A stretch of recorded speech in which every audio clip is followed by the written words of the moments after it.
दोस्तों उद्धव ठाकरे ने फिर से एक बार वैसी ही शुरुआत की है, धुआंधार शुरुआत जैसा कि लोकसभा चुनाव में देखने को मिला था। उद्धव ठाकरे लोकसभा चुनाव में भी जब तमाम पार्टियां उम्मीदवारों के नाम पे चर्चा कर रही थी, तब 17 के करीब कैंडिडेट्स के नाम एक साथ अनाउंस किए थे उद्धव ठाकरे की पार्टी यूबीडी पक्ष ने। और ऐसा ही कुछ होता दिखाई दे रहा है विधानसभा चुनाव से पहले, जहां सारी पार्टियां अभी सीट शेयरिंग और उम्मीदवारों की सूची के बारे में बात कर रही हैं। वहीं उद्धव ठाकरे ने दो कैंडिडेट्स के नाम अनाउंस कर दिए हैं। बांद्रा ईस्ट से जो है वरुण सरदेसाई का नाम सामने आ रहा है, जो कि बांद्रा ईस्ट जो मुंबई की विधानसभा सीट है वहां से लड़ेंगे वरुण सरदेसाई। उनके बारे में और भी जानकारी दूंगा।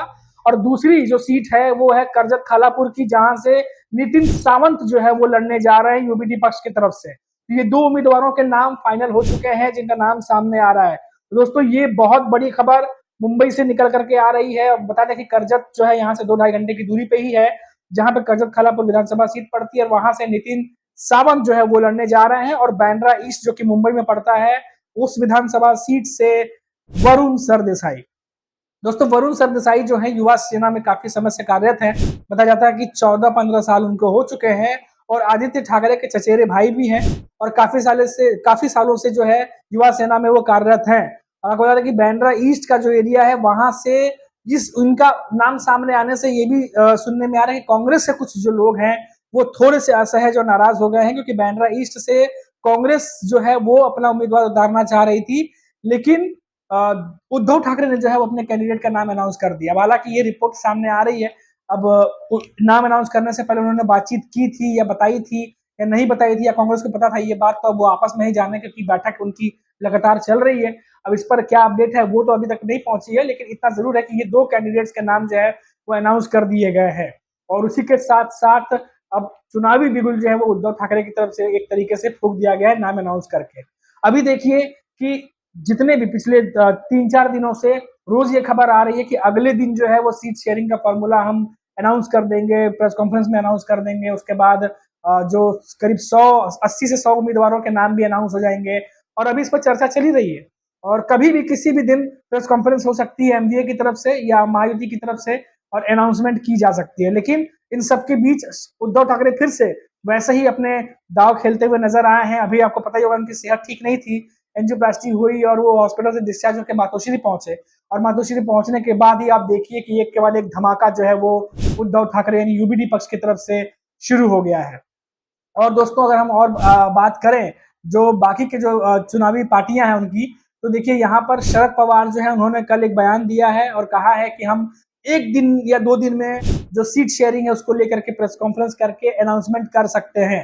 ये शरद पवार की तरफ से बात कही गई है। और जो सोर्सेस के हवाले से बात निकल के सामने आ रही है, बताया जा रहा है कि 90% जो सीट है यानी कि 288 में से करीब करीब 260 या 65 सीटों पर बात बन चुकी है। एमवीए के भीतर सीट शेयरिंग ऑलरेडी हो चुकी है, और अब जो है वो एक से 1.5 दिन में जो है वो अनाउंसमेंट ऑफिशियल कर सकते हैं।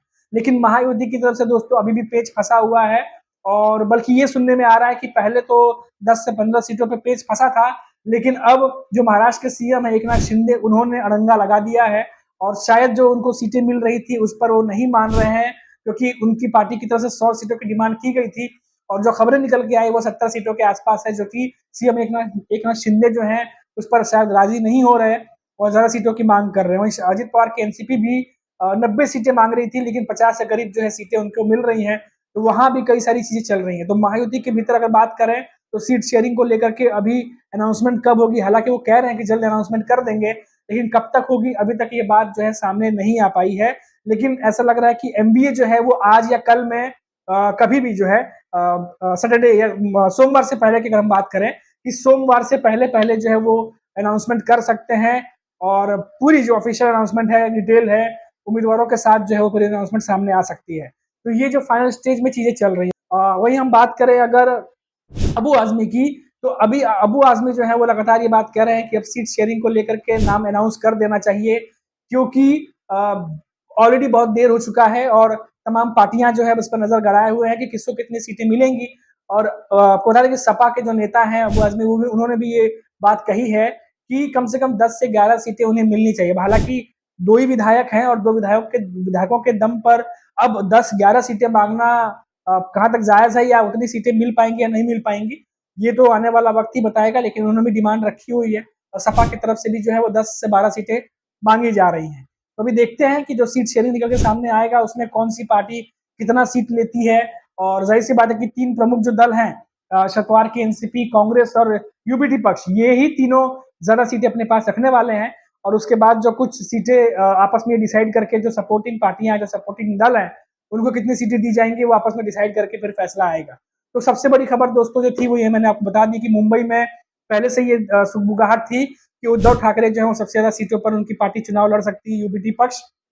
और ऐसे में पहली जो कहते हैं कैंडिडेट, जो पहला नाम जो है वो अनाउंस कर दिया गया है मुंबई का यूबीटी पक्ष की तरफ से, जिनका नाम सामने आ रहा है वरुण सरदेसाई। काफी करीबी माने जाते हैं, आदित्य ठाकरे के चचेरे भाई भी बताए जाते हैं और काफी सालों से जो है वो कार्यरत है, 14 साल करीब करीब बताए जाते हैं। युवा सेना के साथ में जुड़े हुए हैं और काफी ग्राउंड लेवल पे काम करते हैं। और अभी हमने देखा भी कि जो सीनेट के जो चुनाव हुए थे, जिसको मिनी विधानसभा कहा जा रहा था, उसमें यूबीटी पक्ष ने क्लीन स्वीप किया था एबीवीपी को।